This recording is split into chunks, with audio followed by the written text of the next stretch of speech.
अब हम आ जाते हैं जी toxicity of acetylcholine esterase agents की तरफ।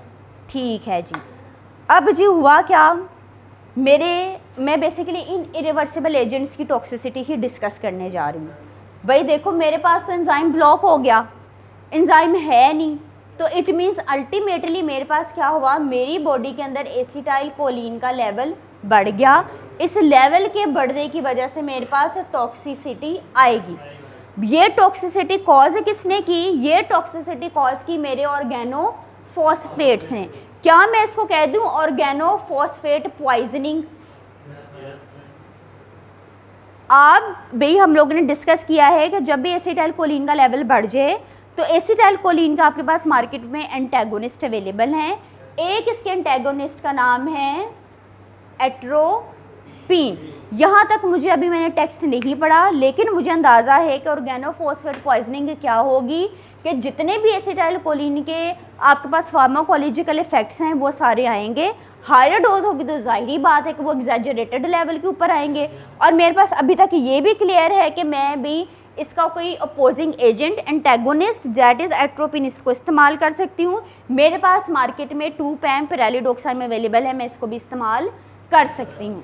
ठीक है बच्चों, ये जो एक्सीडेंटल पॉइजनिंग यूजुअली हो कैसे जाती है, जब भी जो किसानों में जो एग्रीकल्चरल वर्क कर रहे होते हैं, स्प्रे करते हैं, स्किन के साथ कांटेक्ट करते हैं, इनहेल करते हैं, तो there are chances of the poisoning.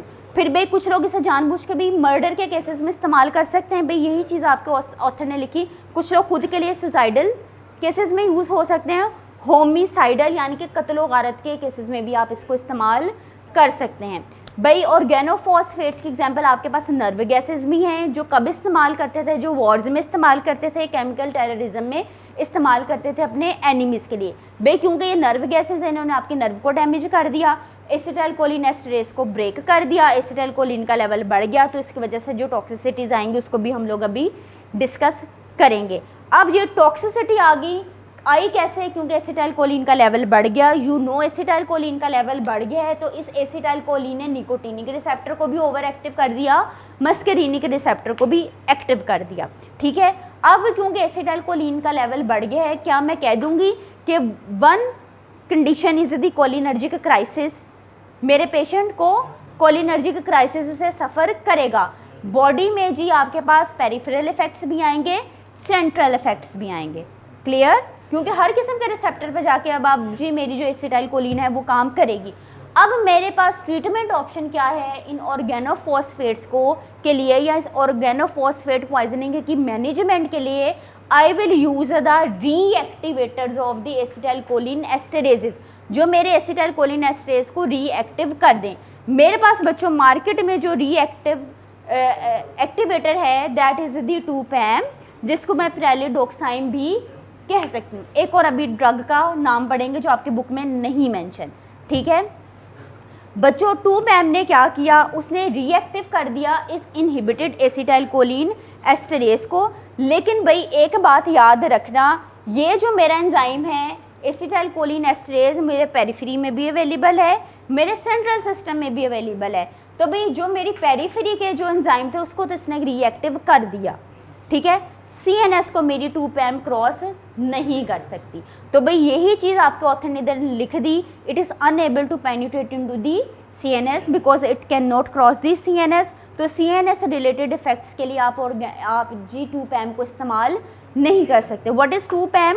2-PAM is the, देखो पैरालिडोक्साइम, पर 2-PAM PAM इसमें है क्या, that is pyridine two aldoxime methiodide. अब जी मेरे पास 2 रिएक्टिवेटर्स हैं, एक का नाम आपकी बुक में मेंशन है दैट इज़ दी पैरालिडोक्साइम या 2-PAM, और the second one is the obidoxime. ये वाई का क्वेश्चन है कि दूसरा कौन सा है, दैट इज़ ओबिडोक्साइम। अच्छा जी, अब जी मेरे पास ये जो रीएक्टिवेटर्स थे, इन रीएक्टिवेटर्स के ऊपर भी चार्ज्ड ग्रुप था। इस चार्ज्ड ग्रुप ने क्या किया, इस ही मेरी एक्टिव साइट जो कि एनाइनिक साइट है इसको टारगेट किया। एनाइनिक साइट से क्या किया, फॉस्फेट ग्रुप को रिप्लेस किया, डिस्प्लेस किया, इसको हटा दिया और ख़ुद इसके साथ जाकर अटैच कर दिया। खुद जब अटैच की, now my enzyme is active. ठीक है, अच्छा जी, अब जिसने डिस्प्लेस कर दिया फॉस्फेट ग्रुप को और रीजनरेट कर दिया, अल्टीमेटली इसने क्या कर दिया, आपके एसिटाइल कोलिन एस्टरेज एंजाइम को फ्री कर दिया। क्लियर है? अनटिल एंड अनलेस एजिंग नहीं हुई, अगर तो एजिंग होगी, now this mechanism is not possible. अब जी क्योंकि मेरी ये 2-PAM सिर्फ पेरिफेरी में एक्ट कर रही है, तो भाई जितने भी मेरे जी मस्करीनिक और निकोटिनिक पेरिफेरल इफेक्ट हैं वो अब रिवर्स हो जाएंगे। ठीक है, अब जी मुझे CNS इफेक्ट्स को मैनेज करना है। अब इनको मैं मैनेज क्या करूँगी, भाई मेरी बॉडी क्या करेगी, नए एसिटाइल कोलिन एस्टरेज बनाएगी, लेकिन भाई जो एंजाइम अब ब्लॉक हो चुके हैं, अब उनसे रिलेटेड जो इफेक्ट आए हैं मुझे उसको मैनेज करना है, मुझे अपने CNS इफेक्ट्स को मैनेज करना है। फॉर एग्जांपल सीजर्स आ गए, ठीक है, तो अब मैंने दूसरी ड्रग्स की तरफ जाना है जो इन मेरे इफेक्ट्स को कंट्रोल कर सके। क्लियर है? अच्छा जी, आपके भाई नेक्स्ट स्लाइड में मेंशन है, अच्छा मैंने कहा ना CNS के इफेक्ट, फॉर एग्जांपल हम डायज़ेपम यूज़ कर लेंगे, इस डिस्कशन के ऊपर अभी आते हैं। अच्छा, मेरे पास बच्चों जो नर्व एजेंट्स हैं, जो मार्केट में नए ऑर्गेनोफॉस्फेट्स आ रहे हैं, वो क्या कर रहे हैं कि विद इन दी सेकेंड्स क्या करते हैं, एजिंग के प्रोसेस में चले जाते हैं।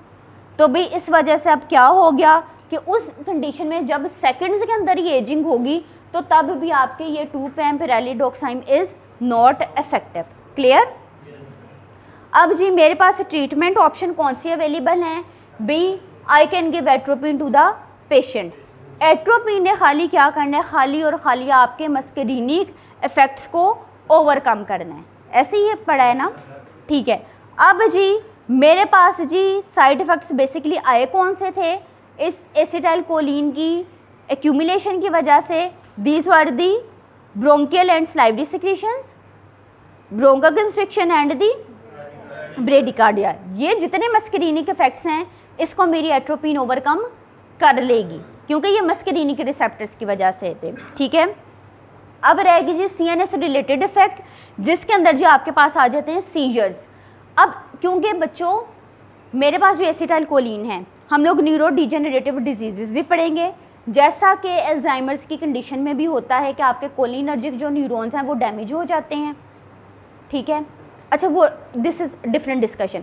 भाई आपके बेसिकली जब हम न्यूरो डिजेनरेटिव डिजीज़ पढ़ेंगे उसके अंदर डिस्कस करेंगे कि मेरे ब्रेन के अंदर इनहिबिटरी न्यूरोमॉड्यूलेटर्स भी हैं और एक्साइटेटरी न्यूरोमॉड्यूलेटर्स भी हैं। जब मैं ANS में बात करती हूँ तो मैं वर्ड यूज़ करती हूँ न्यूरोट्रांसमीटर्स, CNS में मैं वर्ड यूज़ कर रही हूँ न्यूरोमॉड्यूलेटर्स। ठीक है, एसिटाइल कोलिन को मैं ANS में न्यूरो मीडिएटर कह रही हूँ, कह रही ट्रांसमीटर, और CNS में से न्यूरोमॉड्यूलेटर कह रही हूँ। ठीक है बच्चों, जब भी मैं ब्रेन की बात करूँ तो वहाँ स्टडी से मुझे पता चला मेरा acetyl choline is the excitatory one and my dopamine is the inhibitory one. तो दोनों का बैलेंस मेरी बॉडी के अंदर रिक्वायर्ड है। एक्साइटेटरी अगर बढ़ गया तो इन्वॉलेंटरी मूवमेंट्स आएंगी, सीजर्स के चांसेस हैं।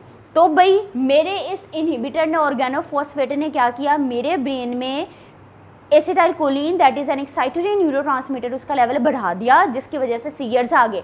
अब मेरे पास जो मार्केट में ट्रीटमेंट ऑप्शन अवेलेबल थी वो थी पिरालिडोक्साइम की 2-PAM की। मेरा 2-PAM तो भाई ब्लड ब्रेन बैरियर को क्रॉस कर नहीं सकता। अब मैंने क्या करना है, मैंने दूसरी ड्रग की तरफ जाना है। मेरे पास दूसरी ड्रग जो मार्केट में अवेलेबल है दैट इज़ दी डायज़ेपम, जो मेरे सीजर्स को कंट्रोल करेगी।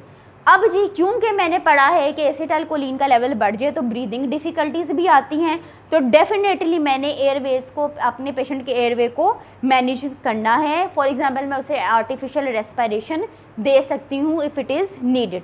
क्लियर? भाई अब यहाँ से आपको पता चल गया ये ऑर्गेनोफॉस्फेट पॉइजनिंग के सिम्टम्स कौन कौन से हैं। Salivation, lacrimation, urination, defecation, meiosis, dyspnea means difficulty in breathing, then you have the bradycardia, muscle fasciculation, muscle fasciculation है ना, muscle twitching, ठीक है, muscle twitching हो जाएगी। then you have the convulsions, convulsions के लिए आपके पास डायज़ेपम आप इस्तेमाल करेंगे। you have the respiratory muscle paralysis। dyspnea क्या है, shortness of the breath, ऐसे ही है ना, अक्सर प्रेस्क्रिप्शंस में ऐसे भी लिखा होता है ना SOB, that is shortness of the breath. अब जी मेरे पास ट्रीटमेंट ऑप्शंस क्या हैं, मैंने कहा किसान, फील्ड्स में काम कर रहे होते हैं, भाई एक्सपोजर कम से कम हो। अगर एक्सपोजर हो गया, आपके स्किन के साथ ऑर्गेनोफॉस्फेट लग गया, आपने क्या करना है, जल्दी से वॉशिंग करनी है। वॉशिंग कैसे करनी है, सोप से करेंगे। भाई इधर लिखा है डर्मल एक्सपोजर को सबसे पहली बात आप इसे रिड्यूस करें, वॉश करें, डिटर्जेंट से वॉश करें, ऐसा detergent that is containing the sodium bicarbonate, ठीक है। अगर पेशेंट ने के अंदर चली गई, ठीक है, इनटेक होगी, तो you have the option that is the gastric lavage, यानी कि स्टमक वॉशिंग करते हैं ना, स्टमक वॉशिंग, ये कर लेंगे। भाई इसके अलावा कन्वर्जेंस आ गई तो आप सेडेटिव्स ही इस्तेमाल कर लें, दैट इज़ दी डायज़ेपम। आपके पास एंटीडोट अब कौन से मार्केट में अवेलेबल हैं, that is the atropine and 2-PAM, that is the pralidoxime. अब मुझे दूसरे एंजाइम रिएक्टिवेटर का नाम बताओ, क्या था, पूरा नाम क्या था, ओबिडोक्साइन, ठीक है। सो बच्चों this was the organophosphate poisoning. अब जी ये था, अब इसमें जी फर्स्ट ऑप्शन आ गई washing with the sodium bicarbonate, you have the antidotes that is the atropine, you have the reactivator that is the pralidoxime। आपके पास जो एट्रोपिन है आप इसको इंट्रामस्कुलरली दे सकते हैं, इंट्रावीनसली दे सकते हैं। डोज कितनी है, दैट इज़ 2 मिलीग्राम। तब तक आप पेशेंट को आफ्टर एवरी 15 मिनट्स आप पेशेंट को एट्रोपिन देंगे अनटिल एंड अनलेस जब तक के मिड्रेसिस ना आ जाए, प्यूपल डायलेशन ना हो जाए, ठीक है। आप प्रेलिडोक्साइन कैसे दे सकते हैं, भी आप इसको सलाइन के अंदर दे सकते हैं, ग्लूकोज के अंदर दे सकते हैं, but you will give it by IV infusion. Clear, आप पेशेंट को अपने आर्टिफिशियल रेस्पिरेशन दे सकते हैं। दो समरी ऑफ द ऑर्गेनोफॉस्फेट्स की क्या है कि यू हैव दी इकोथायोफेट जो कि कोवेलेंट बॉन्डिंग बना देगा, भाई ऑर्गेनोफॉस्फेट पॉइजनिंग कर देगा। तो आपने ये सारी ट्रीटमेंट ऑप्शंस इसकी पढ़ ली हैं।